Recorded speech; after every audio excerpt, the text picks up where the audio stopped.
সুপ্রিয় দর্শক, হক green world চ্যানেলে আপনাদের জানাই স্বাগত। আচ্ছা, গাছের থাম্বনেল এবং টাইটেল দেখে বুঝতে পেরে গেছেন আমি কী গাছের ভিডিও করছি। হ্যাঁ, ঠিকই ধরেছেন, এটি হচ্ছে একটি পাতিলেবুর গাছ। এই পাতিলেবু গাছ নিয়ে মানুষের অনেক রকম প্রশ্ন রয়েছে। অনেকেই বলেন গাছে ফুল ঠিক মতো নিয়ে আসছি না, বা গাছে ফুল আসতো সেই ফুল সম্পূর্ণভাবেই ঝরে যায়, কিংবা ফুল থেকে ফলে পরিণত হতে অনেক ফল ঝরে গিয়ে গাছ একেবারে ফল শূন্য হয়ে যায়। তো এতগুলো প্রশ্নের উত্তর আলাদাভাবে না দিয়ে আমি আপনাদের সুবিধার্থে একটি ভিডিও করার চেষ্টা করছি। তাই ভিডিওটিকে একদিক থেকে দেখার চেষ্টা করবেন, স্কিপ করবেন না। প্রথমতই বলি, আমি এই গাছটির বয়স আমার 4 বছরের বেশি, এবং প্রথম থেকেই দ্বিতীয় বছর থেকে শুরু করে যে আমার আজ পর্যন্ত প্রতি বছরই কয়েকশো লেবু আমার এই গাছে প্রতিনিয়ত দেখতে পাই, এবং এখনও আমার কমপক্ষে 100 লেবু রয়েছে গাছটিতে। প্রচুর লেবু ছিল, প্রচুর লেবু আমার হারভেস্ট করে নিয়েছি, কারণ আমাকে হারভেস্ট এই জন্য করতে হবে, গাছটিকে আমি ড্রাই করার চেষ্টা করছি। ড্রাই কেন করব? কারণ আপনি যদি আন্ডার ওয়াটারিং অর্থাৎ জলের অভাব যে সৃষ্টি না করেন, তাহলে কিন্তু গাছের পাতা ঝরবে না। গাছের পাতা না ঝরিয়ে ফেলতে পারলে কিন্তু গাছে প্রচুর পরিমাণে ফুল নিয়ে আসতে পারবেন না। কারণ গাছে যদি আপনি পর্যাপ্ত পরিমাণে খাবার এবং জল দিতেই থাকেন, তাহলে গাছে আপনার পাতার পরিমাণটা বেড়ে যাবে এবং ফুলের সংখ্যাটা অনেকটা কমে যাবে। একটু লক্ষ্য করে দেখুন, আমার এই টবটি 30 ইঞ্চি বাই 20 ইঞ্চি রয়েছে, যথেষ্টই বড় টব। এবং এই বড় টব, গাছটা বড় হয়েছে বলেই বড় টব অবশ্যই ব্যবহার করতে হবে। ছোট গাছে ছোট টব ব্যবহার করবেন, কারণ ছোট গাছে যদি বড় টব ব্যবহার করেন তাহলেও কিন্তু একই সমস্যা দেখা দিবে।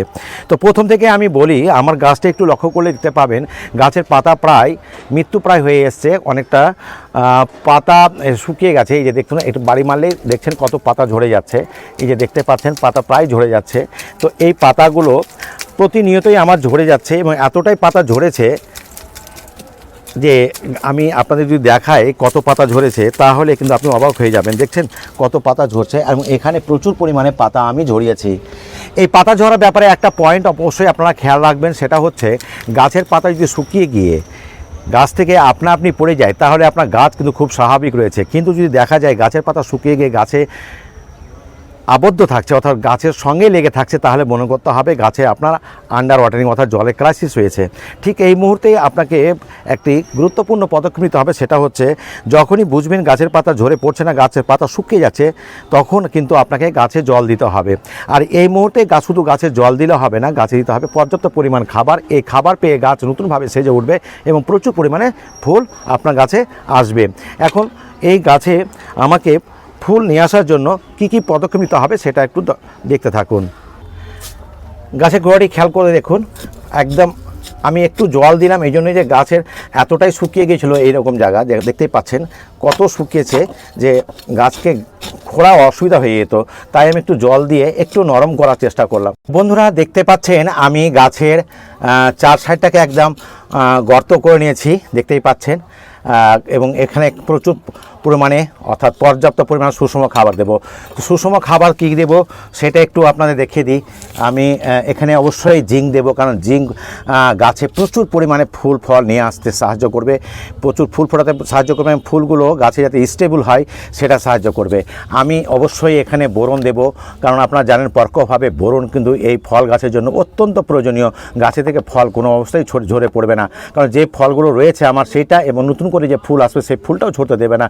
তাই আমি কিছুটা বোরন দেব আমি মাইক্রোনিউট্রিয়েন্ট। এই মাইক্রোনিউট্রিয়েন্ট টোটালস নাম বলে আছে, টোটো কেয়ার। এখানে রয়েছে কিন্তু মাল্টি নিউট্রিয়েন্ট, মাইক্রোনিউট্রিয়েন্ট আর কি, যেমন calcium, magnesium, potassium, iron, zinc, molybdenum, boron এবং হিউমিক অ্যাসিড, এ সমস্ত মিশে রয়েছে। তো এই গেল অর্গানিক ফার্টিলাইজার। তার সঙ্গে আমি দেব অবশ্যই এমওপি। তো এমওপির পরিবর্তে আমি অবশ্য লাল পটাশও আপনাদের দেখাবো আমি, তবে এটা যদি নাইট্রোজেন আপনার ওই 0050 দিতে পারেন, অর্থাৎ সালফেট অফ পটাশ, তার সবচেয়ে উত্তম, কারণ টবের কাছে সালফেট অফ পটাশ অর্থাৎ 0050 এনপিকে খুবই ভালো কাজ করে। এর সঙ্গে দেব আমি আরও একটা ম্যাগনেসিয়াম মাইক্রোনিউট্রিয়েন্ট, ম্যাগনেসিয়াম সালফেট, যেটা আপনারা এইভাবে দেখতে পাবেন, এইখানে দেখতে পাবেন আশা করি আমার এই যে ম্যাগনেসিয়াম সালফেট। এটা গাছের পাতাকে একদম সবুজময় করে আসবে, প্রচুর পরিমাণে ফুল এবং নিয়ে আসার জন্য এই পাতাগুলো সাহায্য করবে। কারণ গাছের উপযোগী মানে সুষম খাবার যদি তৈরি করতে পারে প্রাকৃতিকভাবে, তাহলে কিন্তু গাছের পরিমাণটা ফুলের পরিমাণটা বেড়ে যাবে। তো এবার একটু আমি এর অর্গানিক ফার্টিলাইজার কী কী দেবো সেটাও একটু দেখা যাক। এখানে আমার রয়েছে কম্পোস্ট, একদম সুন্দর কম্পোস্ট 1 মুঠো নিয়েছি আমি, হাড় গুঁড়ো, সঙ্গে নিয়েছি আমি সিংকোচি। কিছু কেমিক্যাল ফার্টিলাইজার এখানে আমি নিয়েছি। প্রথমেই আপনাদের যেটা দেখাবো সেটা হচ্ছে এখানে রয়েছে আমার ইউরিয়া গাছের প্রচুর পরিমাণে পাতা নিয়ে আসবে, কারণ পাতা ঝরিয়ে দিয়েছি প্রায়, এবং আরও প্রচুর পরিমাণে ঝরবে। তার সঙ্গে আমি এমওপি দিতে পারেন, এমওপি মিউরেট অফ পটাশ অথবা এসওপি, এটার মধ্যে যে কোনো একটা অবশ্যই দেবেন। তো আমি দুটোই আপনাদের দেখাবার চেষ্টা করলাম। এখানে দিয়েছি আমি নিম খোল, এছাড়াও রয়েছে আমার এসএসপি অর্থাৎ সিঙ্গেল সুপার ফসফেট, এখানে রয়েছে আমার বোরন, এখানে রয়েছে আমার জিঙ্ক, এখানে হচ্ছে ম্যাগনেসিয়াম সালফেট। তাই এত কিছুকে আমি একসঙ্গে মিশিয়ে এই যে এভাবে মিশিয়ে নেব। সমস্ত কিছুকে মিশিয়ে নেওয়ার পরে এই গাছটিতে আমি খুব ভালোভাবে এই খাবারটা দিয়ে দেবো। মনে রাখবেন, এই মিশ্রিত খাবার দেওয়ার পরে পর্যাপ্ত পরিমাণে জল দেব, একদম পরিপূরকভাবে আমি খাবার দিয়ে দিলাম, দিয়ে এখানে দেব আমি পর্যাপ্ত পরিমাণে জল।